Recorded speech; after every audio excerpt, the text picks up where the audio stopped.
Hi, Harlan Ellison again. It's a little dry out here today, so my voice may be a little raspy. But I am here once again to offer you some of my books, which I hope you will buy.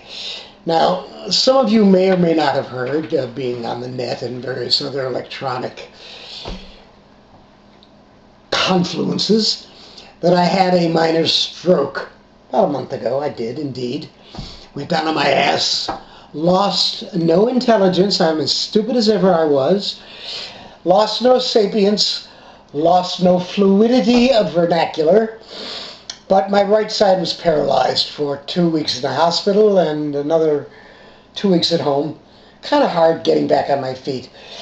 I mention this only to apologize for my scrofulous appearance.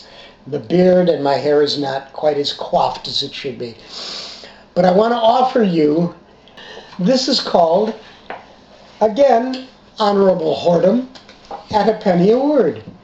I'm holding it up so that you can see all of the lovely covers from various magazines like Guilty, Trapped, Gent, Surefire Detective, Adam, which featured these stories.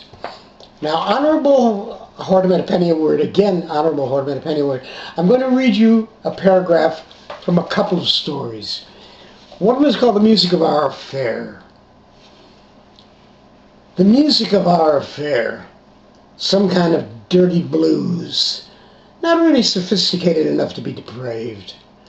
A stop-beat rhythm compounded principally of loneliness and irresponsibility, and backed with occasional rim shots of irrational fury, bass accompaniment by adolescence and the steady hum of the gonads.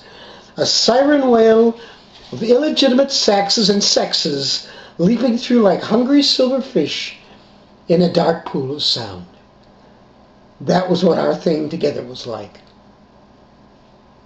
That's the music of our affair. That's how it begins.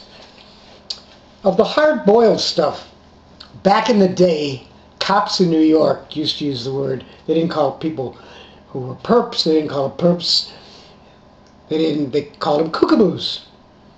And I wrote this back in the 50s, I believe, for one of the men's hard-boiled magazines. It was called "Find One Kookaboo." Martin was dripping sweat all over my desk. It annoyed me. I closed my good eye to blot him out and did it, but I still heard his voice. "Scarnell, you gotta handle this for us. They know you, they trust you.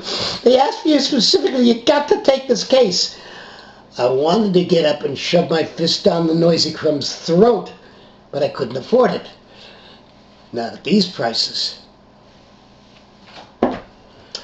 That's the way I wrote then. It's some of the way I write now. There is a new introduction. It's a wonderful, wonderful introduction, he said with incredible humility, that I wrote about one of the editors who used to edit Guilty and Trapped magazine. His name was W. Scott. He was a dear elderly gentleman with a green eye shade like a croupier. And I wrote for him, and he always changed my titles.